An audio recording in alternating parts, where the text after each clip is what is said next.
ओम।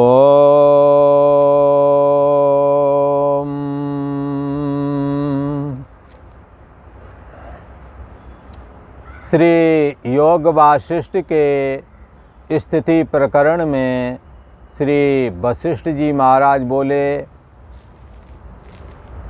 हे राम जी, जैसे कोई हाथियों का स्वामी गजपति, जैसे गजपति अर्थात बलवान हाथी अपने बल से बंधन अपने तोड़ डालता है और वो फिर सुखपूर्वक वन में जाकर के विचरण करता है, ऐसे ही राम जी तुम भी संसार बंधन से रहित हो करके, देहाभिमान के बंधन से रहित हो करके, कर्म के बंधन से रहित हो करके, निश्चिंत हो करके इस संसार में तुम्हें विचरण करना चाहिए। और ये जो स्वयं चेतना स्वरूप जो ये आत्मसत्ता आत्मा है, ये तुम्हारा निज स्वरूप है, सभी का निज स्वरूप है, तुम वही हो। ऐसा धारण करके संसार के बंधन को काट डालो। श्री राम जी ने पूछा, हे भगवान, ये जो जीव ब्रह्मा जी ने उत्पन्न किए हैं या ब्रह्मा जी से उत्पन्न हुए हैं, और वो ब्रह्मा जी से उत्पन्न तो हुए, पर ये कैसे उत्पन्न हुए हैं और ये कितने उत्पन्न हुए हैं? दो प्रश्न हो गए। ब्रह्मा जी से ये जो जीव हैं, ये ब्रह्मा जी से कैसे उत्पन्न हुए हैं, एक, और दूसरा है कि कितने हुए हैं। हे भगवान, मुझसे विस्तार पूर्वक इस बात को बतलाइए। श्री वशिष्ठ जी महाराज बोले, हे राम जी, हे महाबाहो राम जी, जैसी विचित्रता से ये उपजते और नाश होते हैं और बढ़ते हैं और स्थित होते हैं, वह समस्त क्रम हमसे सुनो। मैं बताता हूँ ये कैसे प्रकट होते, कैसे बढ़ते हैं, कैसे स्थित हैं, ये सारा क्रम मैं तुम्हें बतलाता हूँ। तुम ध्यान लगा कर के सुनो। हे निष्पाप राम जी, शुद्ध ब्रह्म तत्व की वृत्ति जो चेतन शक्ति है, कौन सी वृत्ति? शुद्ध ब्रह्म की जो शुद्ध ब्रह्मत्व, जैसे आकाश का आकाश सत्व क्या है? नीलिमा। तो पानी का क्या है? पानी की द्रवता। ऐसे ही ब्रह्म का ब्रह्मत्व है। तो ब्रह्म का ब्रह्मत्व क्या है? ब्रह्म का ब्रह्मत्व है चेतन शक्ति। ब्रह्म का ये ब्रह्मत्व ही है जो हम और आप, मैं हूँ, ये बोल पा रहे हैं, और इसके साथ में ही मैं हूँ बोल पा रहे हैं, और बुद्धि के द्वारा कठिन से कठिन सवाल और समस्याएं वो हल कर लेते हैं। बुद्धि में ये चेतना कहाँ से आई है? तो जैसे सूर्य उजाला करता है, जैसे चंद्रमा उजाला करता है, और ये समय समय पर रात में चंद्रमा, दिन में सूरज, ये क्यों निकल आते हैं? कोई तो पीछे होगा इनके। किसकी भय से नक्षत्र मंडल घूम रहे हैं? ये पृथ्वी अपनी धुरी पर घूमती है, फिर सूर्य का चक्कर लगाती है। तो ये सब कौन करवा रहा है? किसी न किसी की तो प्लानिंग ये है। नदियां सब भागी चली जा रही हैं पूरब की ओर, ढलान की ओर, दूसरी दिशा में क्यों नहीं चली जाती हैं? कोई तो प्लानिंग है, वो प्लानिंग ईश्वर की है।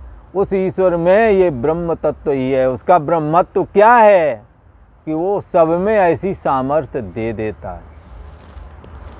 जो चेतन शक्ति है, जिसको आप सोने जागने वाली चेतना कहते हैं, जिसको आप कहते हैं ये जो जितना विकास है ये हमारी बुद्धि का चमत्कार है। हमारी कई बार तो अपनी बुद्धि की बड़ाई स्वयं कई करते हैं, हमारी बुद्धि बहुत चलती है। इस तरह से लोग कहते हैं ये क्यों चलती है? क्योंकि तुम्हारे अंदर ब्रह्म विद्यमान है, उसका ब्रह्मत्व ही बुद्धि में आ रहा है, इसीलिए बुद्धि चल रही है। उसी को यहाँ कहते हैं, हे निष्पाप रामचंद्र, शुद्ध ब्रह्मत्व की वृत्ति जो चेतन शक्ति है। हाँ, कैसे अभिव्यक्ति होती है उसकी? चेतन शक्ति के रूप में। चेतन शक्ति क्या है? अभी आप जाग रहे हैं, अब सब कुछ जान रहे हैं, कुछ समय बाद ये सो जाती है चेतना। हाँ, मन सो जाता है, चेतना गायब हो जाती है, कुछ भी ना जाना। ये सोने जागने वाली चेतना ये कोई साधारण नहीं है, ब्रह्म चेतना का ही आभास है। इसी ने कंप्यूटर, फाइटर विमान, रॉकेट जैसे बड़ी बड़ी मशीनरी बनाई हैं। परंतु ये ब्रह्म की छाया, ये ब्रह्म का आभास है। ब्रह्म तो अनंत शक्तिमान है, उसका प्रतिबिंब जो ये सोने जागने वाली चेतना है उसका ही पावर इतना बड़ा है। तो ब्रह्म तो अनादि और अनंत है और अनंत शक्तिमान भी है। उस ब्रह्म का ब्रह्मत्व ही है जो हम और आप चेतन हो करके मैं हूँ कह पाने में समर्थ हो रहे हैं। कैसी है ये ब्रह्मत्व की वृत्ति, चेतन शक्ति? तो कहते हैं निर्मल है।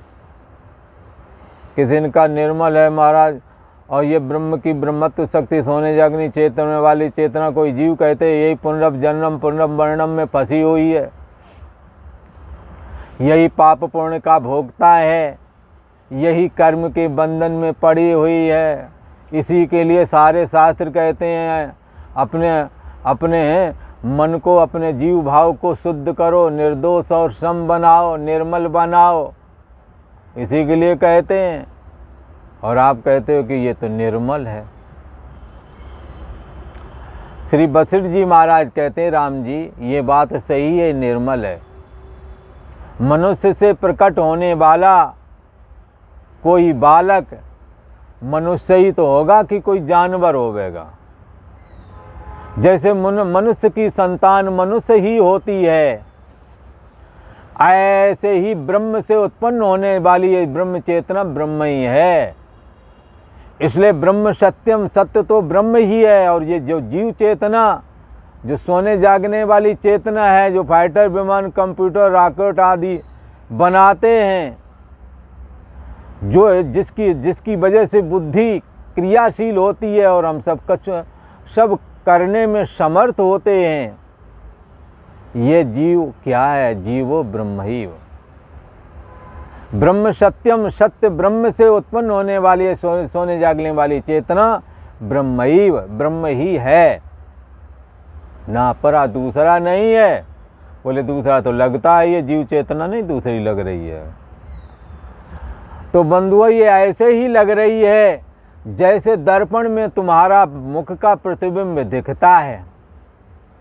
तो दर्पण वाला मुख देख लेते हैं हम, तो कोई कहेगा कि ये दर्पण वाला मुख है ही नहीं। और दर्पण वाला मुख यदि है तो गर्दन ऊपर वाले मुख से अलग नहीं है। तो किसी ने कहा क्यों नहीं अलग है? ये देखो दिखता है सामने, और गर्दन वाला तो दिखता भी नहीं है।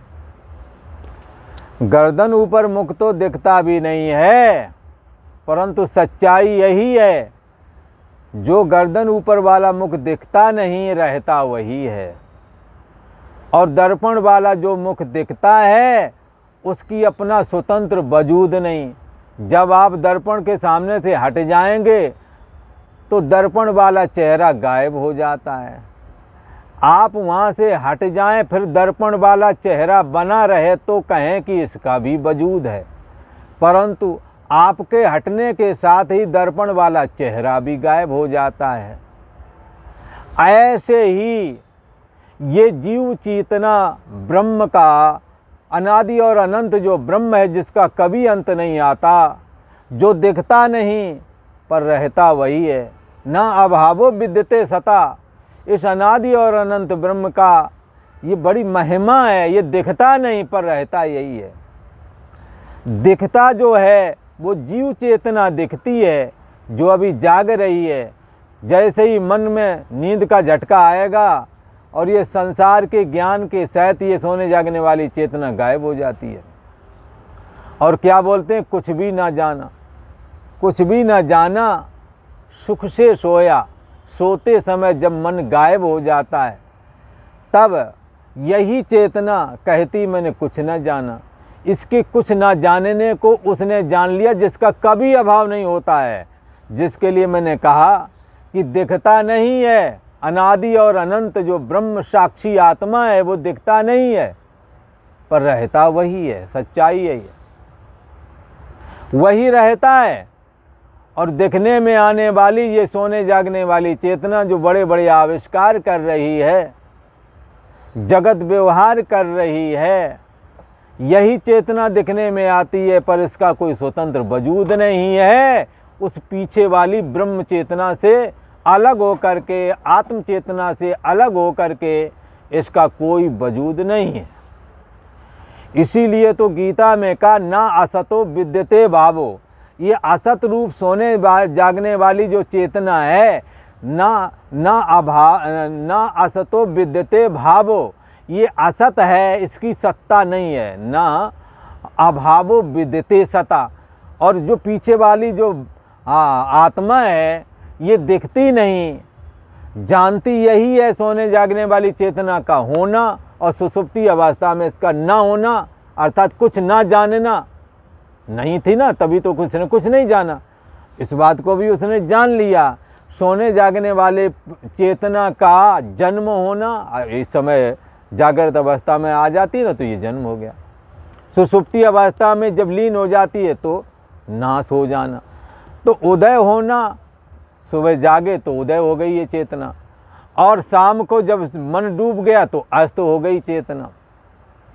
जिस चेतना के द्वारा सारा जगत व्यवहार करते हैं वो चेतना तो उदय और अस्त होने वाली है, परंतु कोई है पीछे जो उदय और अस्त को भी जान रहा है। ये देखो, को देवा, वो कौन सा देव है, वो कौन सा प्रभु है, वो कौन सा है? तो कहते सो प्रभु और नहीं सो तू है। असली तो तेरी मैं वही है जो दिखती नहीं पर रहती वही है। जैसे कि दर्पण में असली मुख तो वही है जो गर्दन ऊपर है पर दिखता कभी नहीं है। दर्पण वाला दिखता है पर वो सदा रहता नहीं, क्योंकि उसका अपना स्वतंत्र वजूद नहीं है। ऐसे ही सोने जागने वाली चेतना का भी चैतन्य सत्ता आत्मा से अलग होकर के कोई वजूद नहीं है, पर दिखती वही है, काम वही करती है।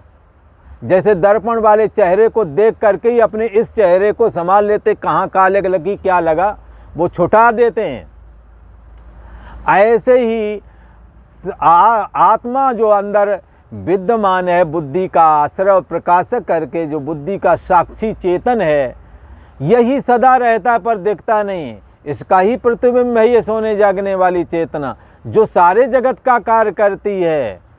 इसके होना ना होना से ये बात मालूम पड़ जाती है, इस चेतना से भी अतिरिक्त कोई चेतना है जो इसके उदय और अस्त को भी जान रही है। वो को देवा, यो मना साक्षी, जो मन के उदय होने को और अस्त होने को जानता है। कौन है? वो है आत्मा, वो है ब्रह्म, वो है चेतन। अनेकों उसी के नाम हैं। वेदवादी उसे ब्रह्म कहते हैं, गीता उसी को आत्मा बोलती है, शैव उसी को शिव बोलते हैं, वैष्णव उसी को वासुदेव बोलते हैं, और सूर्य वाले उसे सौर बोलते हैं, गणेश वाले उसे गणपत्य बोलते हैं, और शक्ति वाले उसे पराचिति बोलते हैं। एको देवा सर्वभूतेषु गुणा, एक ही देव है। और वो देव कौन है? आत्मा देव। वो कोई और है तुम्हारे से अलग नहीं, सो प्रभु और नहीं, वो परमात्मा कोई दूसरा नहीं, सो तू है, तू ही है। जैसे फूल में खुशबू रहती है और जैसे मुकुर माए जिम छाई, जैसे दर्पण में तुम्हारी छाया प्रतिबिंब रहती है, तिम हरि ही बसह निरंतर, ऐसे ही परमात्मा श्री हरि, हाँ वैष्णव से हरि बोलते हैं। हाँ, गीता उसी को आत्मा, वेद उपनिषद उसी को ब्रह्म। तो क्या है? वो ब्रह्म सत्ता, वो चैतन्य आत्मा ऐसे ही तुम्हारे में बैठा हुआ है, जैसे दर्पण में छाया प्रतिबिंब, दर्पण में प्रतिबिंब पड़ता तुम्हारा, और फूल में जैसे खुशबू, ऐसे ही परमात्मा, ये आत्मा, ये ब्रह्म सत्ता तुम्हारे अंदर में विद्यमान है। घट ही खोजो भाई, इस शरीर के अंदर में ही खोज करो, संसार बहुत बड़ा है, कहाँ जाओगे? इस शरीर में ही खोज करो। घटई में गंगा, घटई में जमुना, घटई में जगदीश, सतगुरु तारेंगे। हाँ, ये सतगुरु का ज्ञान है, गुरुओं का ज्ञान है, ये अपना नहीं है, परंपरा से चला आया है।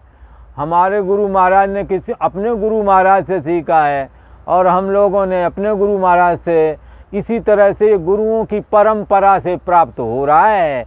ये वेद का ज्ञान है, किसी का ज्ञान नहीं है।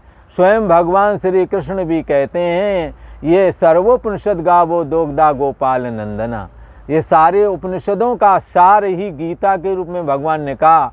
उनका हमने अपनी तरफ से कुछ नहीं कहा, ये वेदों का ज्ञान है, परंपरा से चला आ रहा है, वही मैं कह रहा हूँ। अपनी मोहर नहीं लगाएगी तो हमारा ज्ञान है, अपना ग्रंथ लगा दिए तो हमारी किताब है। अरे वेदों से अलग होकर ज्ञान कहाँ से लाओगे? सारा ज्ञान वेद का ही है। वो जब समझ में नहीं आई तो श्रुतियाँ बनी, श्रुति नहीं तो स्मृति आई, और फिर पुराण आए, वो भी समझ आए, तो महाभारत जैसे ग्रंथ भी आए इतिहास पर, उसी को समझाने के लिए। इसलिए यहाँ कहते हैं, हे राम जी, जैसे ये जीव एक शरीर में उत्पन्न होता और लीन होता है, ऐसे ही सब शरीरों में इस प्रकार से समस्त प्रकार की सृष्टियाँ उत्पन्न होती हैं। किससे उत्पन्न होती हैं? ब्रह्मत्व की जो वृत्ति, चेतन शक्ति, उसके माध्यम से। और ये चेतन शक्ति कैसी है? निर्मल है। जीवो ब्रह्मैव, जीव ब्रह्म ही है। ये बात श्री वशिष्ठ जी ने बताई। ब्रह्म क्यों है? क्योंकि निर्मल है, क्योंकि निर्मल और निर्दोषम ही समम ब्रह्म, निर्दोष और सम ब्रह्म से उत्पन्न होने वाली ये सोने जागने वाली चेतना भी निर्दोष और सम ही है। विषय लोलुपता में पड़ करके, संसार के पद पदार्थों के चक्कर में पड़ करके ये दोष वाली और विषम हो गई है। इसके अंदर से दोष और विषमता को निकाल देना है। जीवो ब्रह्मैव, जीव ब्रह्म ही है, परंतु ये दोषों को निकाल करके बाहर करना यही मांगता है। इसलिए जीवो ब्रह्मैव नापरः, ब्रह्म सत्यम जगत मिथ्या, जीवो ब्रह्मैव नापरः। ब्रह्म सत्य है, जगत मिथ्या, जीव ब्रह्म ही है, दूसरा नहीं। और आज इतना ही। ओम।